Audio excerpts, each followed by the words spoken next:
host, but for reasons which will become obvious, I am disguising my identity. Well, it's partly because my secret guest tonight, Raymond, will have his voice disguised for obvious reasons, and, well, to make him feel a little more at home, I decided to disguise my voice too.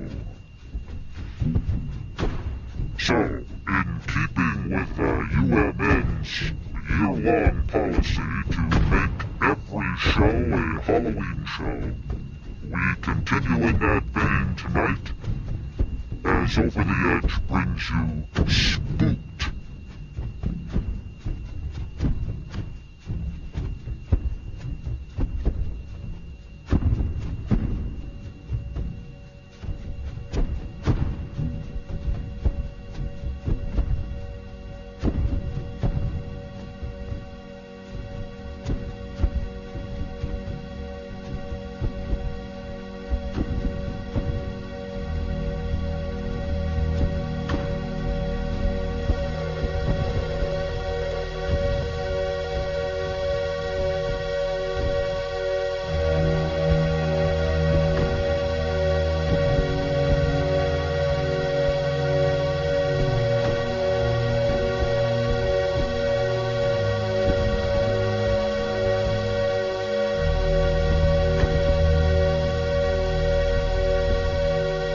Hello, my name is Raymond. However, that is not my name, and the voice that you are hearing is computer generated. Tom Joyce has asked me here tonight to discuss what I know about the CIA.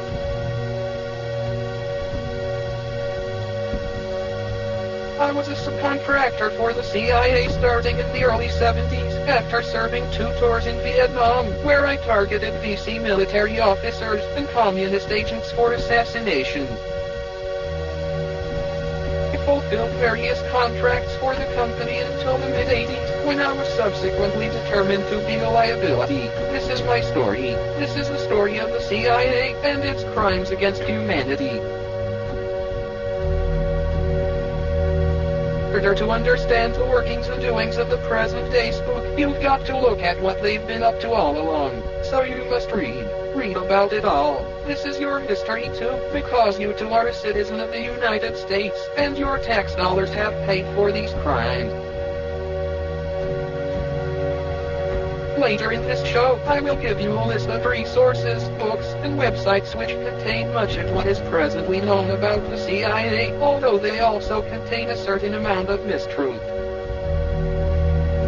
However, by collecting information from many different sources, and judging the quality of the research for yourself, you will equip yourself with the tools you need to be sufficiently informed. So, I advise you to go find yourself a tape recorder and a blank cassette tape, because the information you are about to hear will not be repeated.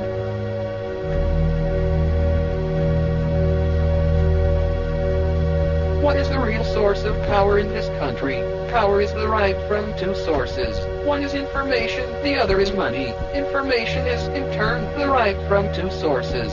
One is human, and the other is technological. Nowadays, computers play a central role in intelligence collection and analysis. But it was not always so. There was a time when intelligence was purely human. The ability of the computer to enhance intelligence capabilities has given the powers that be an unprecedented degree of resource and coercive ability. However, this power can also be acquired by the individual, since information and power derived from information cannot be ascertained and controlled, as can power which is monetarily derived. Therefore, I encourage you, the individual, to empower yourself with these same resources. For example, you must be aware that the powers that be are presently capable of tapping into vast communications conduits, and that any phone, email, wire transmission, or cable that you send can be accessed immediately and easily. However, you have the power to use encryption. It can easily be downloaded off the web for any platform. In addition, the government wishes to control mass media delivered messages, but the internet grants the individual the power to disseminate his own information or propaganda. For every technological advance that the government employs, you must construct your own technological counterattack. But I digress. As I was saying, power derives largely from money and information. The source of money for the CIA and its operatives is not limited to the federal government. In the advent of the computer age, money is largely becoming a type of information in itself. Most money in the United States does not exist as hard currency, but rather as ones and zeros in the memory bank of some computer, such that most money is quite literally nothing but a form of pure information, albeit very powerful information.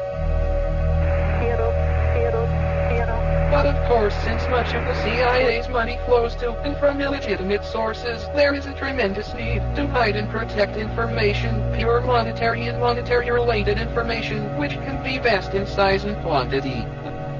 The CIA's connection with banks, then, is critical to its operation, and knowledge of such is key to understanding both their motives and their modus operandi.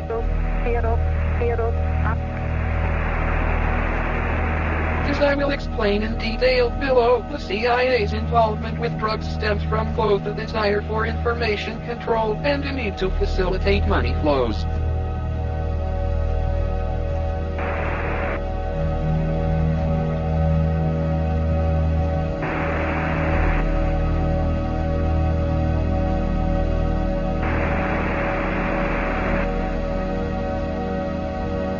Now I will give a series of research resources by which you can educate yourself. Now would be a good time to start your tape recorder so that you can go back over this list and write it down for your own reference.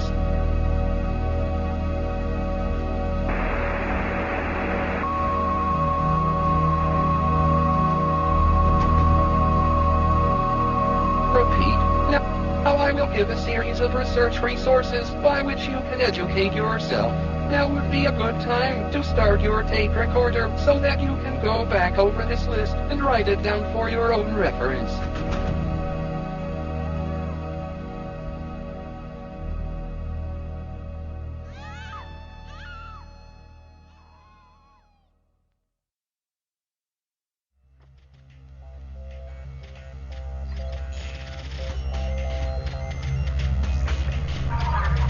As a secret operations officer for the CIA. You are replaceable. Which of the following companies are U.S. government/CIA proprietary companies under USCA Title 18, Section 6, Line 11? And what is their relationship to some well-known present/former/dead government officials? Americhina Philippines Corporation and its relationship with Bambang Priatlato. Americhina Global Management Group and its relationship with deceased DCI Bill Casey. And Eco-Credit T Limited, Singapore, and its relationship with Lipo Bank. Americhina Global and its relationship with the state of Arkansas and Robert Nash. Asian Trust Bank Limited and its relationship with George Bush. Asia Europa Development Group Ltd and its relationship with Mokhtar Riyadi. White Cloud Petroleum and its relationship with Ron Brown and Hazel O'Leary. Ameritrust Corporation, Missouri, and its relationship with the White House and the U.S. Treasury. Ameritrust Swiss Society and its relationship with Vince Foster. Leo Iwanda and Associates, Inc. and its relationship with Bill Casey and George Bush. The Apollo Investments Ltd, Hong Kong, and its relationship with Bill Clinton and Lloyd Bentsen. And Eco-Credit T Limited and its relationship with Kuwait, the Republic, U.S., and Austria, and its relationship with the Iraqi Military Command, HMM. A lot of assets here. Bet they sure could help out with next year's congressional budget.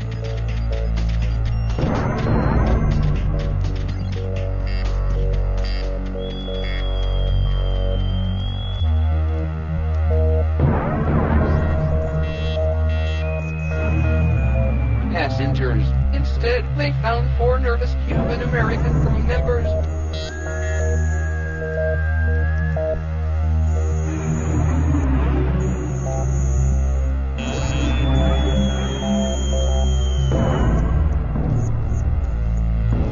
An event outside your knowledge, happening now, this minute even, maybe in the next room or the next building. Into the car. A strategy conceived, a plan made, about to happen, tomorrow, on the other side of the world or in the restaurant across the street.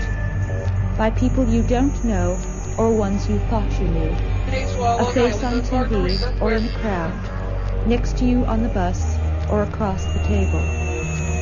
You may be a collaborator, willingly or unwillingly, with or without your knowledge. Perhaps you hadn't thought about it that way. You read the newspaper, have your morning coffee, the sun is shining, you buy some lemons at the corner, or perhaps you are the one selling you. You put some gas in the car, you dine with friends, you make love. Someone else loads a revolver. A meeting takes place in a carpeted room around a long, polished mahogany table, or in a basement. Papers are signed, payments made, cocktails passed on lacquered trays. A bomb explodes in a crowd. Or perhaps you lose your job. You are arrested. You must leave the country.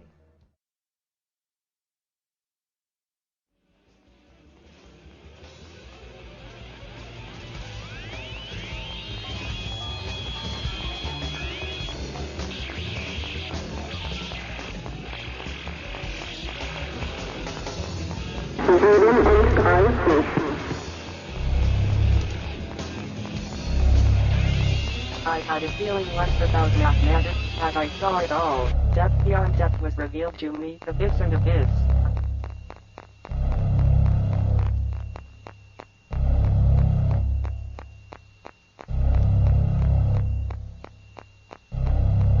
Why the tergiversation was inevitable, but it was after dinner, and I let it go.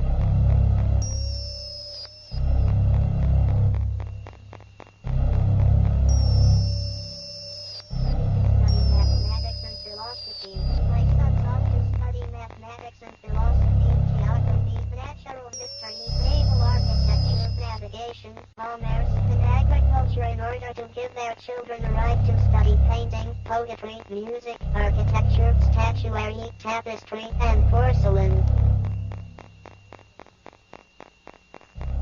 Alice laughed. There's no use trying, she said. One can't believe impossible things. I dare say you haven't had much practice, said the Queen.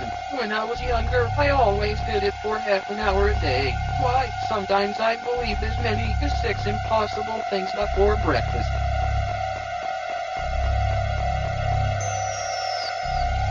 MK Ultra. Now if you wanna educate yourself about the CIA and LSD, I recommend you hop on over to your nearest web browser and do a search with the keyword MK Ultra. In particular, I highly recommend John Mark's little book, The Search for the Manchurian Candidate, the entire text of which you can find online at www.druglibrary.org. There you can read all about one Dr. Sidney Gottlieb, curious sort of man.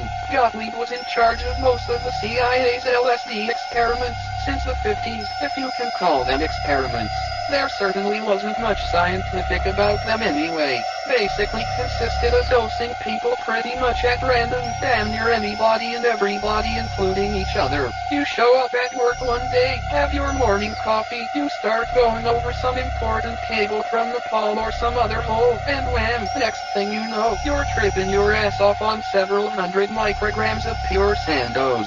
They'd hit anyone, anywhere, you name it. They even set up safe houses in San Francisco where they'd lure some pure sucker off the street with a hooker. She'd take him into a totally rigged up bachelor pad where we could watch them all on two-way mirrors. Then they'd dose him with everything they had, all kinds of experimental chemicals and hallucinogens barely known to anyone.